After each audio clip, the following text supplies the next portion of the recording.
Selamat datang kembali teman-teman dalam seri video filsafat untuk pemula. Nah teman-teman, kemarin kan kita sudah membahas tentang Konfusianisme. Nah hari ini tidak jauh dari aliran filsafat di dunia Asia atau filsafat timur, kita akan membahas aliran lain lagi nih. Namanya Taoisme. Nah, filsafat jenis kali ini filsafat yang dekat sekali dengan alam dan menitik beratkan pada kehidupan yang harmonis. Kalau dipikir-pikir kok harmonis ya? Seperti Konfusianisme. Betul. Filsafat dunia timur memang sangat lekat dengan cita-cita keharmonisan, keseimbangan. Nah, kita akan membahasnya nanti. Tapi sebagai informasi, filsafat Taoisme ini dikenalkan pertama kali oleh seorang filsuf, pemikir, atau mungkin juga beberapa orang menganggapnya sebagai spiritualis, bernama Lao Tzu. Nah, Lao Tzu ini mengajarkan dengan Taoismenya, mengajarkan cara menemukan jalan hidup yang harus selaras dengan Tao. Tao itu sendiri artinya adalah jalan. Tao itu artinya adalah jalan yang lurus, di mana itu meliputi seluruh eksistensi alam semesta. Apa maksudnya? Kita akan membahasnya nanti. Tapi setidaknya teman-teman sudah tahu gambarannya ya. Taoisme itu berasal dari kata Tao itu sendiri, yang artinya sebenarnya adalah jalan. Nah, Taoisme tidak hanya sebagai aliran filsafat ya teman-teman, tetapi karena ini memang kita sedang membicarakan filsafat, maka ya kita meletakkannya sebagai aliran filsafat. Taoisme sendiri sebenarnya merupakan semacam cara yang sangat spiritual sebenarnya untuk memahami dunia dan memahami diri kita sendiri dalam harmoni dengan alam. Nah, Taoisme itu memang salah satu tradisi ya. Jadi bukan hanya perkara filsafat, tetapi juga ini perkara tradisi dan agama yang terbesar di Tiongkok kuno, tapi ya di masa kuno. Dan memang fokusnya seperti pada umumnya filsafat dunia timur itu fokusnya pada pencarian keharmonisan antara manusia dan alam semesta. Nah, lewat apa? Lewat konsep Tao. Nah, konsep Tao itu sendiri itu merujuk pada prinsip dasar yang mengatur alam semesta. Jadi Tao itu sendiri sebenarnya mengacu pada semacam hukum alam ya, semacam prinsip dasar yang mengatur alam semesta. Tetapi bedanya begini, Tao itu tidak dapat sepenuhnya kita pahami dan bahkan tidak bisa diungkapkan dengan kata-kata, karena kata-kata terlalu terbatas untuk mengungkap apa itu Tao. Nah, teman-teman, sebagai filsafat, sebagai aliran filsafat ya, Taoisme ini secara praktis sebenarnya menekankan pada jenis kehidupan yang bersahaja, yang sederhana, yang tidak terburu-buru, tidak obsesif, tidak ambisius, dan selalu berjalan mengikuti aliran alamiah yang ada di dunia ini. Jadi tidak ada intensionalitas, tidak ada kesengajaan. Semuanya hanya mengikuti apa yang sudah jalan yang sudah dibuatkan oleh alam semesta. Nah, oke. Saya pikir mungkin ini belum terlalu menjelaskan, saya sadar itu. Makanya mari kita coba elaborasi prinsip-prinsip utamanya saja, supaya teman-teman nanti mulai sedikit demi sedikit paham unsur-unsur dalam Taoisme itu apa saja. Oke. Kita bicara dulu di prinsip pertama, dan yang utama, yaitu Tao itu sendiri. Tao itu adalah jalan atau prinsip dasar alam semesta. Nah, Tao itu kan inti dari ajaran Taoisme. Dia adalah sumber, ya, Tao itu adalah sumber dari segala sesuatu yang ada di alam semesta. Tapi masalahnya, Tao itu tidak bisa kita lihat, tidak bisa kita sentuh, tidak tercerap dalam kemampuan indrawi kita. Meski demikian, Tao itu tetap ada di dalam setiap aspek kehidupan kita. Jadi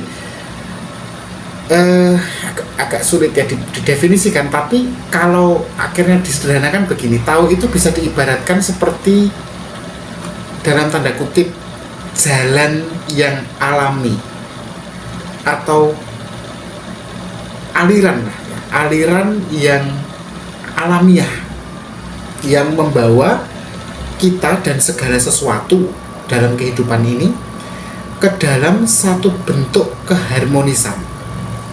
Jadi Tao, ini perlu dicatat ya, Tao bukanlah sesuatu yang bisa kita kuasai. Tao juga bukan sesuatu yang bisa kita ubah, kita manipulasi, atau kita paksakan. Tao hanya bisa kita ikuti. Nah, kita ngikutinya harus dengan cara yang tenang dan harus dengan bersahaja atau kesederhana, bukan dengan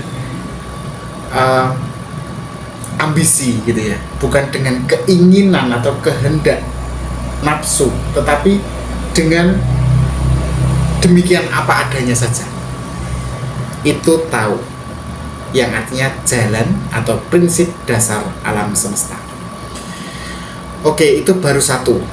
Kemudian ada prinsip lain dalam Taoisme yang dikenal dengan nama Wu Wei. Wu Wei. Wu Wei adalah tindakan yang tidak ada kesengajaan atau intensinya di belakang, tidak ada usahanya gitu. Paham ya, suatu tindakan yang tidak diusahakan tetapi apa adanya. Itu salah satu ajaran utama juga dalam Taoisme, atau kalau dalam bahasa mereka, kalau diterjemahkan kasar itu tindakan tanpa usaha, tindakan tanpa paksaan. Nah, konsep Wu Wei ini mengajarkan pada kita sebenarnya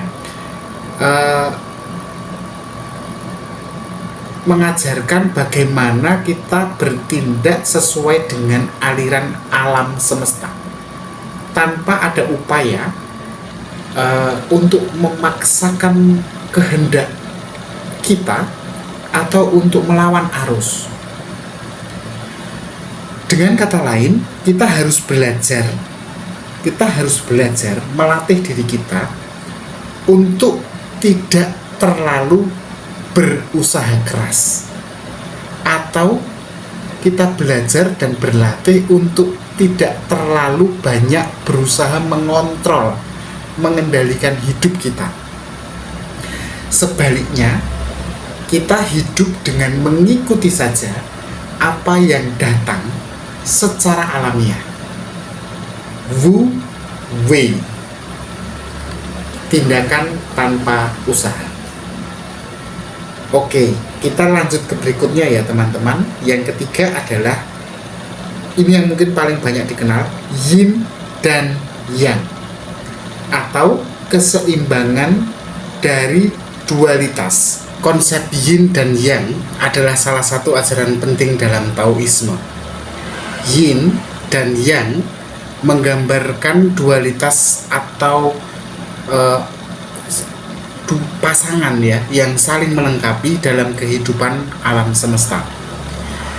Yin melambangkan hal-hal yang sifatnya lebih pasif, gelap, feminin, atau kadang-kadang juga dianggap dingin gitu. Sementara Yang melambangkan hal-hal yang aktif, yang terang, maskulin atau panas gitu ya. Nah, keduanya ini tidak terpisah antara yin dan yang, tetapi keduanya saling membutuhkan untuk menciptakan keseimbangan atau keharmonisan dalam dunia. Bayangkan kalau tanpa yin ya, yang pasif, gelap, feminin atau dingin itu, maka yang sebaliknya, yang aktif, terang, maskulin atau panas tidak akan ada. Demikian juga sebaliknya. Itu unsur ketiga dalam ajaran Taoisme, yin dan yang. Selanjutnya teman-teman, yang keempat adalah ziran. Ziran itu artinya kealamian, keaslian atau alamiah gitu. Nah, Taoisme mengajarkan bahwa hidup yang baik itu adalah hidup yang mengikuti ziran atau hidup secara alami sesuai dengan sifat asli kita.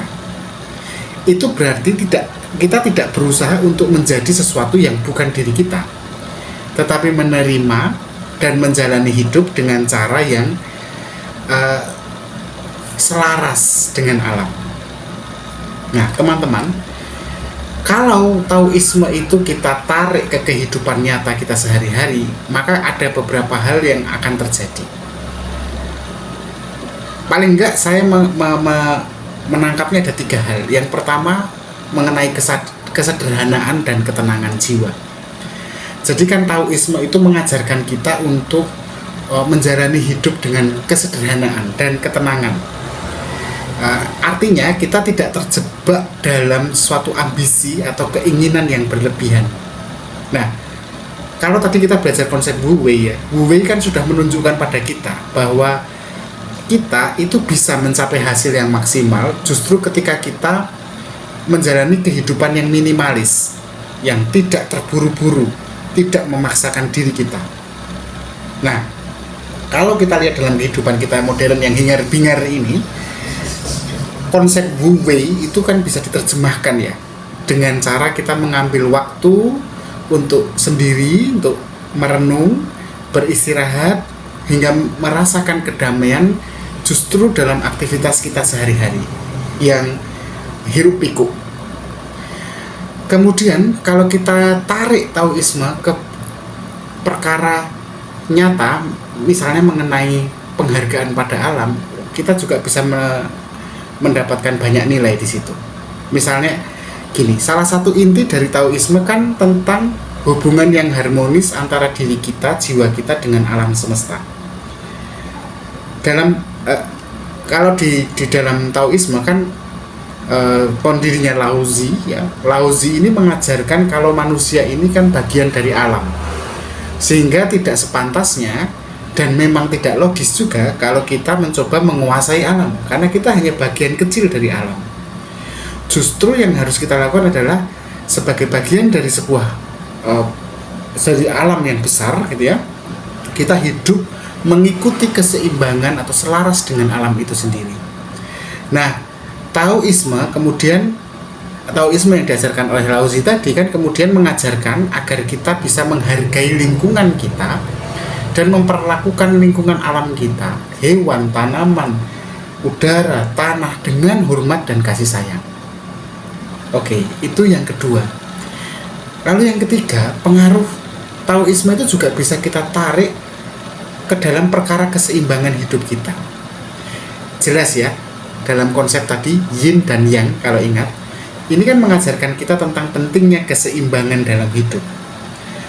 Di tengah dunia yang penuh dengan tekanan, tuntutan, dan perubahan yang cepat, Taoisme ini mengingatkan kita sebenarnya bahwa kita harus menemukan keseimbangan antara kerja kita dan istirahat kita. Work-life balance, kalau teman-teman sering mendengarnya. Antara aktivitas yang sibuk, kita juga membutuhkan satu ketenangan, membutuhkan satu kedamaian. Caranya adalah dengan menjalani kesederhanaan di tengah hingar-bingar dan menyeimbangkan antara memberi dan menerima. Tidak ada satu aspek kehidupan yang dari kita, mau bekerja, mau berkeluarga, mau cinta, mau mau apapun itu, yang harusnya yang lebih dominan dari yang lain, harusnya semuanya setara, seimbang. Nah teman-teman, sebagai ringkasan saja supaya kita bisa menangkap poin-poin yang sudah kita bahas ya. Dari yang pertama tadi, Taoisme itu didirikan oleh seorang tokoh bernama Lao Tzu, tulisannya Lao Tzu tapi kadang-kadang disebut Lao Zi ya. Dia adalah seorang filsuf Tiongkok yang sering dianggap sebagai pendirinya Taoisme. Nah, gimana awalnya kok Lao Tzu itu bisa menemukan Taoisme? Itu sebenarnya diawali dengan dia yang menuliskan sebuah teks ya. Sebuah teks penting yang berjudul Tao Te Ching. Tao Te Ching itu yang nantinya teks itu menjadi awal dari Taoisme itu. Dalam naskah Tao Te Ching, Lao Tzu itu mengungkapkan ajaran-ajaran dia yang mendalam tentang Tao. Salah satunya tadi yang sudah kita sebut terus, Wu Wei atau kehidupan, jalan kehidupan dan keharmonisan kalau kita mengikuti jalan kehidupan itu. Nah, naskah Tao Te Ching ini jadi salah satu karya terbesar dalam sejarah filsafat Tiongkok. Ada beberapa kutipan dari Lao Tzu yang bisa kita jadikan pelajaran bagi hidup kita. Misalnya, dia mengatakan jalan yang bisa diucapkan, jalan ya yang bisa diucapkan bukanlah jalan yang abadi. Nama yang bisa disebutkan bukanlah nama yang kekal. Artinya, dia mau menegaskan bahwa Tao itu sendiri sebenarnya tidak bisa diucapkan, tidak bisa diungkapkan gitu ya. Seperti nama yang bisa disebut bukan nama yang kekal. Nah, karena kan bisa dilupakan kan nama itu. Kemudian ada lagi ya kutipan lain, misalnya yang paling besar adalah yang paling lembut. Air misalnya, meski dia tampak lemah, dia dapat mengikis batu keras. Itu kutipan lain. Ada lagi kutipan Lao Tzu yang menarik ya, seperti begini. Orang bijak tidak berusaha keras untuk mengubah dunia. Mereka hanya berusaha untuk menyesuaikan diri mereka dengan alam. Nah, teman-teman, itulah Taoisme. Taoisme sampai hari ini masih berpengaruh kuat ya dalam budaya Tiongkok, bahkan di hari-hari ini, di era modern. Nilai-nilai seperti misalnya kehidupan yang sederhana, minimalisme, ketenangan, dan keharmonisan itu, keharmonisan hidup kita dengan alam itu sangat relevan sebenarnya dalam dunia kita yang semakin penuh dengan kesibukan dan stres. Konsep Wu Wei itu seperti menjadi pengingat ya, reminder bagi kita untuk tidak terlalu berupaya memaksakan diri mengendalikan segala aspek hidup kita, keuangan kita, pernikahan kita, pertemanan kita, prestasi kita, nasib hidup kita. Kalau kita terlalu berusaha mengontrol, terobsesi pada hidup kita sendiri, itu berbahaya. Maka konsep Wu Wei ini sangat relevan untuk kita pelajari. Wu Wei mengajarkan kita untuk menerima apa yang datang, menerima, dan juga sekaligus mengikuti aliran alami dari hidup kita seperti apa adanya. Teman-teman, banyak orang di seluruh dunia ya, terutama di Asia misalnya, yang akhirnya sadar dan mencari kedamaian lewat ajaran Taoisme. Mereka kemudian mempraktekkan misalnya praktek-praktek meditasi dan gaya-gaya hidup yang lebih seimbang, salah satunya seperti work-life balance gitu. Sangat terinspirasi oleh Taoisme. Nah, saya pikir cukup sekian teman-teman pembahasan kita tentang Taoisme. Satu hal yang pasti, dia mengajarkan kita untuk menemukan kebahagiaan yang sejati, di mana kita tidak perlu mencari jauh-jauh di mana kebahagiaan itu, karena dia ada di dalam diri kita. Kita juga tidak perlu memaksakan keinginan-keinginan kita untuk terjadi dalam realitas, dalam kenyataan. Apa yang kita butuhkan sebenarnya hidup dalam keharmonisan kita dengan Tao tadi, jalan alamiah. Kita ikuti saja aliran alami kehidupan. Kita jaga keseimbangan dalam diri kita. Hanya dengan kesederhanaan, ketenangan, dan connected-nya kita, keterhubungan kita dengan alam, kita sebenarnya bisa menciptakan kehidupan yang jauh lebih damai dan bermakna. Kalau teman-teman punya kisah hidup yang berat dan ingin di-sharekan dan mungkin ada relevansinya dengan Taoisme, silahkan tuliskan di kolom komentar. Terima kasih sudah menikmati video ini. Tetap ikuti video berikutnya. Jangan lupa untuk berpikir kritis.